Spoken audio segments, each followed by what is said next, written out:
Estão preparados para mais uma aula de geografia?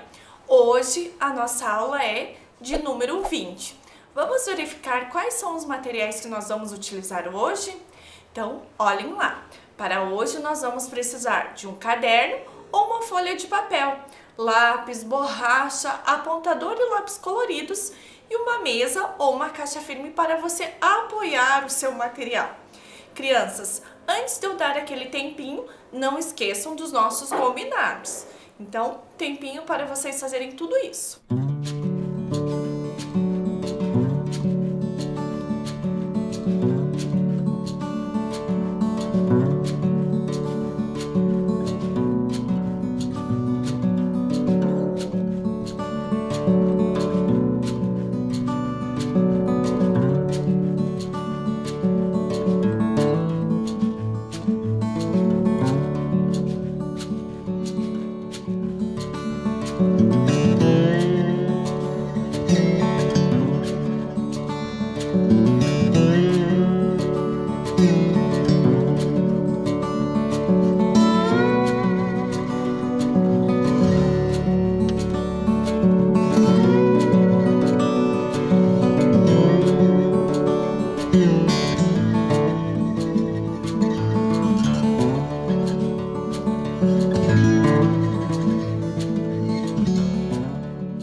Tudo pronto, crianças? Então vamos começar a nossa aula revisando o que nós vimos na aula anterior.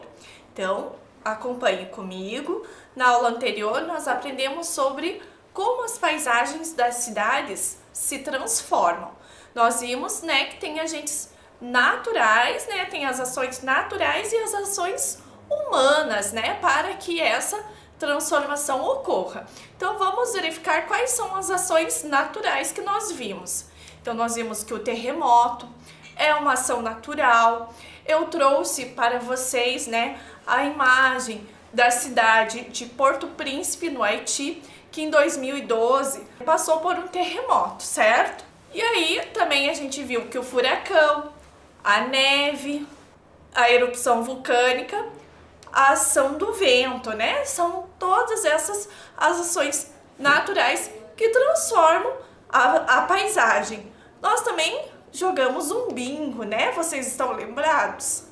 O que mais que nós vimos? Que não é só as ações, da natureza. As cidades também podem ser modificadas pela ação dos seres humanos. E eu trouxe a história, um pedacinho da história do Gibi Curitibinha para que a gente fosse entendendo um pouco mais sobre isso. Nós também vimos, algumas imagens, como a da Rua 15 de Novembro, na década de 1950, mais fotos antigas da Rua 15 de Novembro e uma imagem da Rua 15 de Novembro atual. Nós também fizemos algumas atividades, estão lembrados? A atividade 1, o que mudou na paisagem? Conversamos sobre a mudança que ocorreu no Parque Barigui, de 1952 até chegar em 2020. E nós conversamos, pensamos o que mudou, o que continua igual, por que houve essa mudança. E eu lancei um desafio para vocês. Estão lembrados? Que era para desembaralhar as letras, e descobrir qual o nome do parque mais frequentado pelos curitibanos. E a gente viu que é o Parque Barigui. Nós também conversamos, que as ações humanas, como a construção de casas, ruas, pontes, indústrias, tudo isso modifica a paisagem, certo, crianças? E hoje, na aula 20, nós vamos conversar sobre a qualidade ambiental, em específico, a água. Eu vou dar um tempinho para vocês copiarem a data de hoje, colocar o tema da nossa aula e eu já volto.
Tudo certo, crianças? Então, na aula anterior, nós conversamos sobre as transformações das paisagens, né, nas cidades. E vimos como essas mudanças naturais são realizadas, né, pela ação da natureza e pela ação do ser humano, né, de acordo com as suas necessidades. Mas, às vezes, essas mudanças realizadas pelos seres humanos para o seu bem-estar, terminam por prejudicar os elementos naturais como o meio em que vivemos. Então eu convido vocês a observarem aqui comigo o globo terrestre. O que nós podemos observar no globo terrestre, crianças? Nós podemos ver que nós temos aqui uma vasta porção de cor azul, certo? Outra porção nós temos aqui nas cores verde, nas cores laranja, né? Nas cores mais pro tom de vermelho, até um amarelo. Outras um tom branco, né? Então, agora eu quero que vocês pensem aí, analisando, olhando o globo terrestre, né? O que será que a gente consegue perceber? Será que nós temos mais porções de terra ou de água no globo terrestre? Eu vou dar um tempinho para que vocês anotem no caderno de vocês o que vocês acham.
certinho aí, crianças? Vocês anotaram?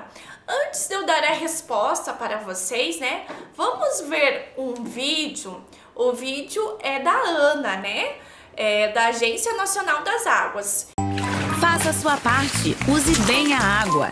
70% da superfície do nosso planeta é composta por água, mas cerca de 97% dessa água é salgada, imprópria para consumo.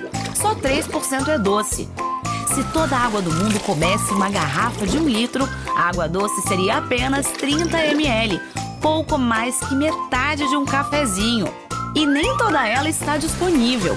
2/3 da água doce está congelada nos polos ou em geleiras, e apenas 1/3 forma os lagos, rios e lençóis subterrâneos que usamos no abastecimento. Isso quer dizer que apenas 1% da água do mundo está disponível para nosso consumo. Se usarmos com consciência e não poluirmos, é tudo o que precisamos. Faça a sua parte. Vem aí o 8º Fórum Mundial da Água. Saiba mais nas redes sociais do Fórum. E aí, crianças, vocês descobriram? Então, vamos dar continuidade à nossa aula. Olhem lá, né? No vídeo, nós pudemos ver que a maior parte da superfície terrestre é coberta por água. Então, se você respondeu que no globo terrestre temos a maior porção de água, você respondeu corretamente, né? Que 70% da superfície terrestre é formada por água. Olhem agora o gráfico que a professora Fran trouxe para vocês, né? Nós vimos que a maior parte da superfície terrestre é formada por água. Mas será água doce ou salgada? Vamos dar uma olhadinha no gráfico? Olhem o que o gráfico está nos dizendo, né? 97% do planeta, né, da superfície terrestre é formada por água salgada. Nós podemos beber essa água, crianças? Não, né? E também nós vimos no vídeo e o gráfico mostra para nós que 3% da água na superfície terrestre é água doce. Mas desses 3%, 1% só é a água que nós podemos beber, né? Que nós podemos consumir. Isso é pouco ou é muito? É pouco, né, crianças? Então vejam aqui, né, o nosso próximo slide. Onde encontramos a água na natureza? Então, nós encontramos nos oceanos, nas geleiras, na chuva, nos rios, nos lagos, né? Certo?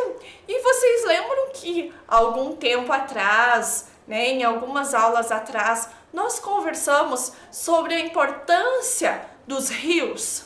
Nós vimos, né, que os rios são muito importantes para a pesca, para a navegação, para o funcionamento de hidrelétrica, para a irrigação de plantações e muito mais coisas, né?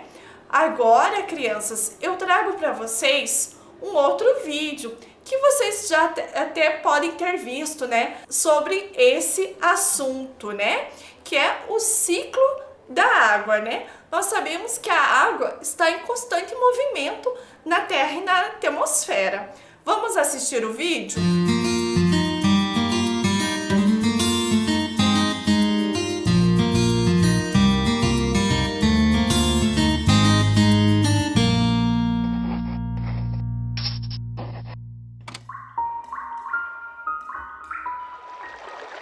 O ciclo da água. A vida, como conhecemos, depende da água. Ela está em cerca de 70% da superfície do planeta e em 70% do volume do corpo humano. Está em toda parte, ligando os continentes e criando condições para a vida. A água está o tempo todo em movimento, sob diferentes formas. O Sol fornece luz e calor ao nosso planeta. Essa energia promove o aquecimento e, assim, acontece a evaporação de parte da água da superfície de rios, lagos e oceanos, das folhagens das plantas e dos corpos de animais e pessoas. O ar úmido é menos denso que o ar seco, por isso sobe, levando as moléculas de água consigo. Livres, leves e soltas pelo ar, elas são carregadas pelos ventos, cada vez mais alto e mais longe. Nas altitudes, começam a se aglutinar, formando gotículas de água. Estas também se agrupam mais e mais, e assim nascem as nuvens. Há um momento em que as gotas se tornam pesadas demais para se sustentar na atmosfera, até que começam a cair. Dependendo das condições do tempo, podem cair como pedras de gelo, o granizo, como cristais, a neve, ou como gotas de chuva. A chuva cai no mar e também na terra firme. Ao atingir um solo permeável, parte da água que se infiltra é absorvida pelas raízes das plantas. Outra parte da água continua escoando o solo adentro, alimentando os lençóis freáticos, dos quais também captamos água para nosso sustento. Os lençóis freáticos podem aflorar na superfície e dar origem a filetes d'água, riachos e rios, formando seu caminho para chegar ao mar. Ao cair sobre as cidades e outros solos com uma capacidade reduzida de absorver a água, ela acaba escorrendo pela superfície, podendo causar grandes enxurradas e inundações, mas também alimentando córregos, ribeirões e rios. O tempo todo, em todo lugar, esse ciclo se repete indefinidamente, alimentado pela energia do Sol. Acesse www.ana.gov.br e conheça a agência que cuida das águas do Brasil.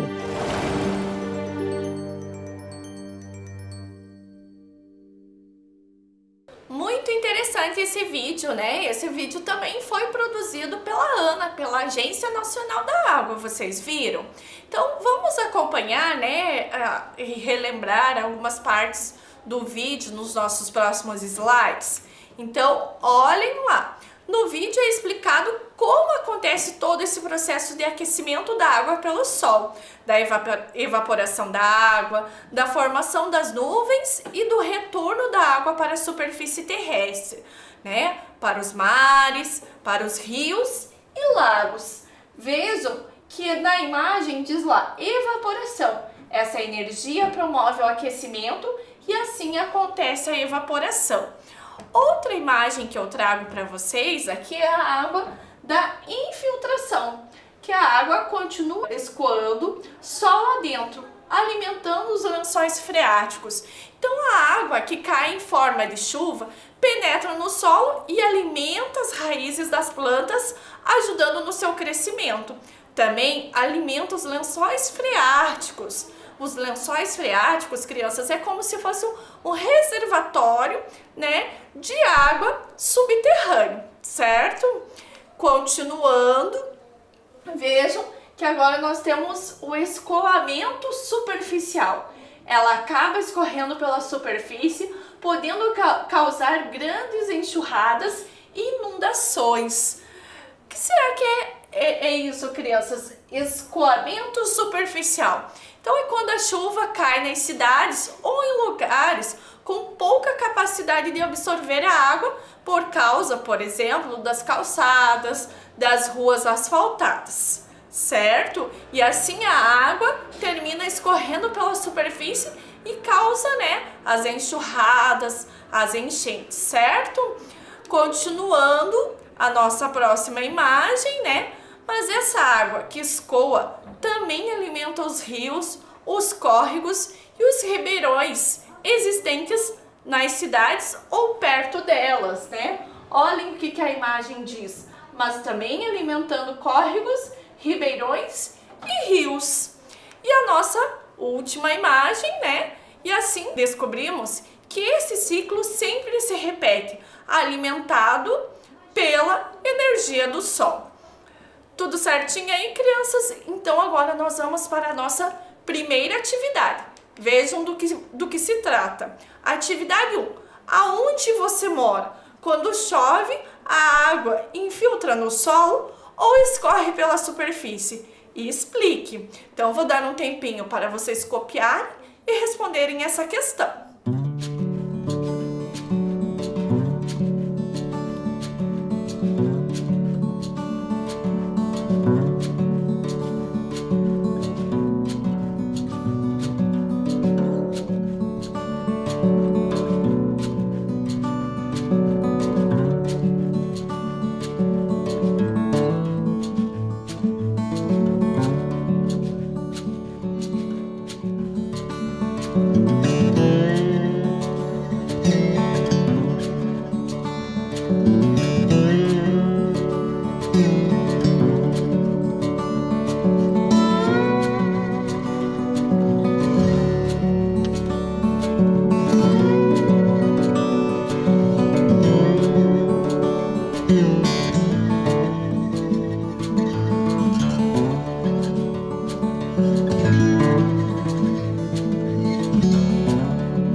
Tudo certo, crianças? Vocês conseguiram responder essa questão?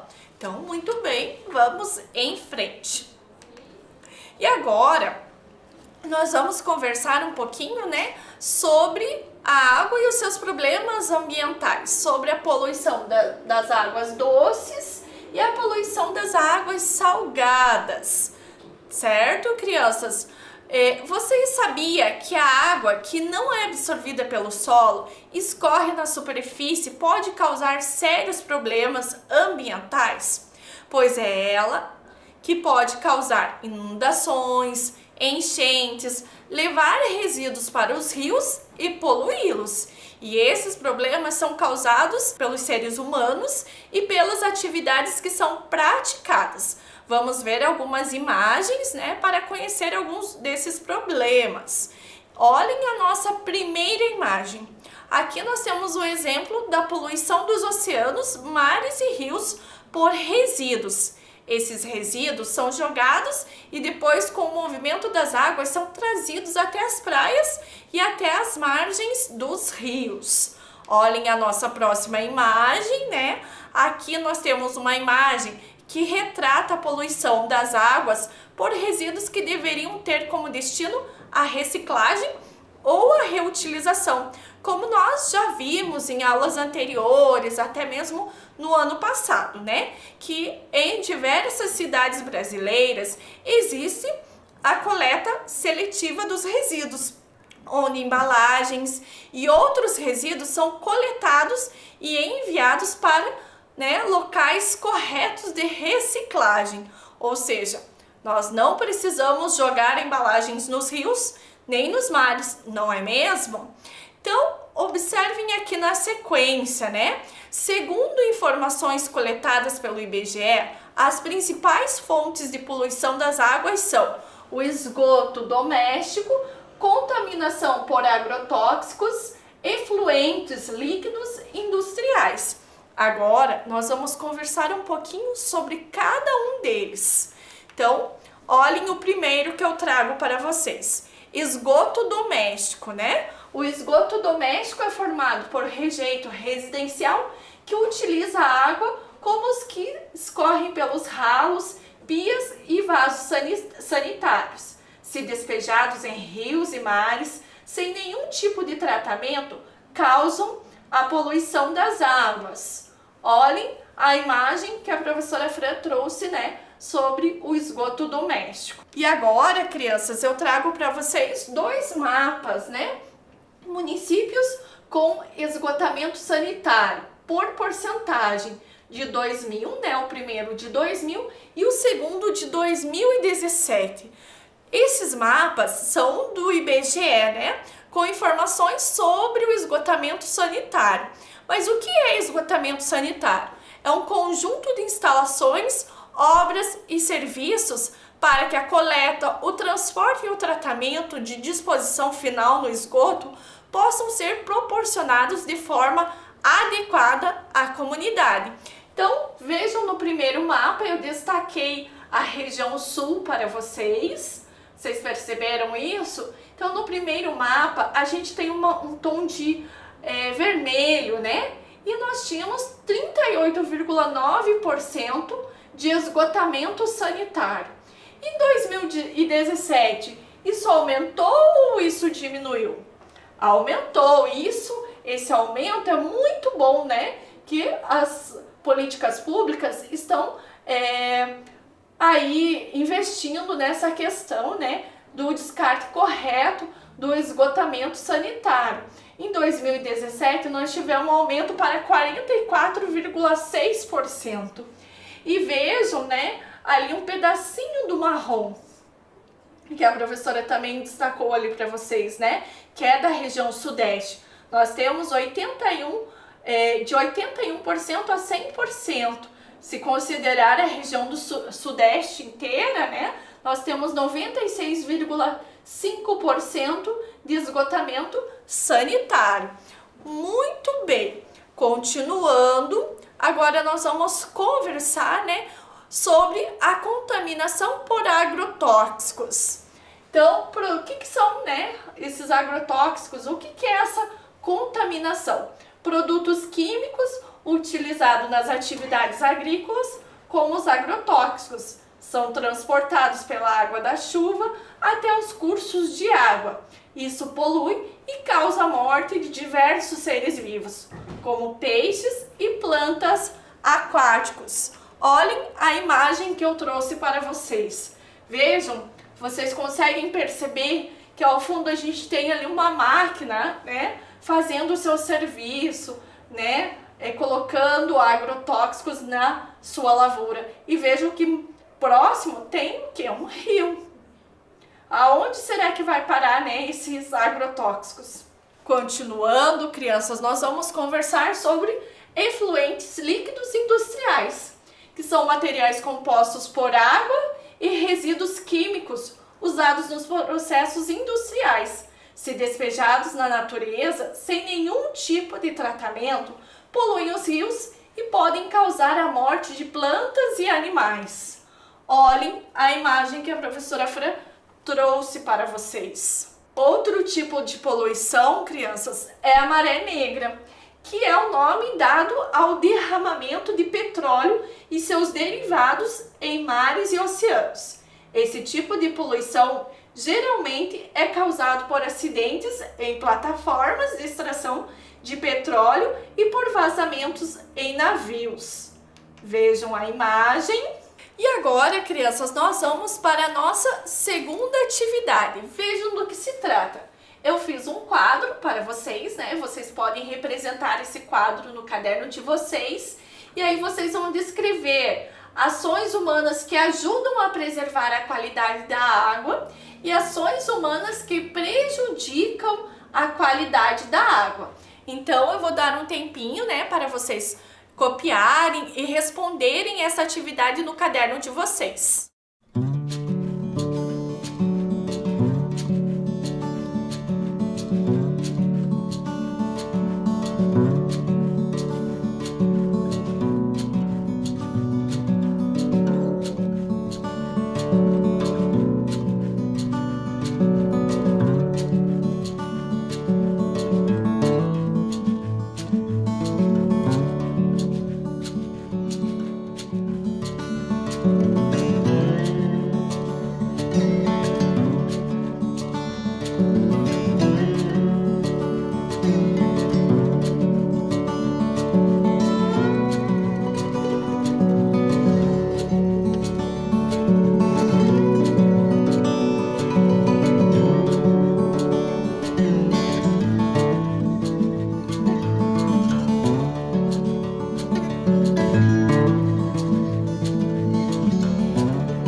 Nós vimos, né, crianças, que muitas atitudes podem preservar a água, né, como o descarte correto, né, dos nossos resíduos, certo?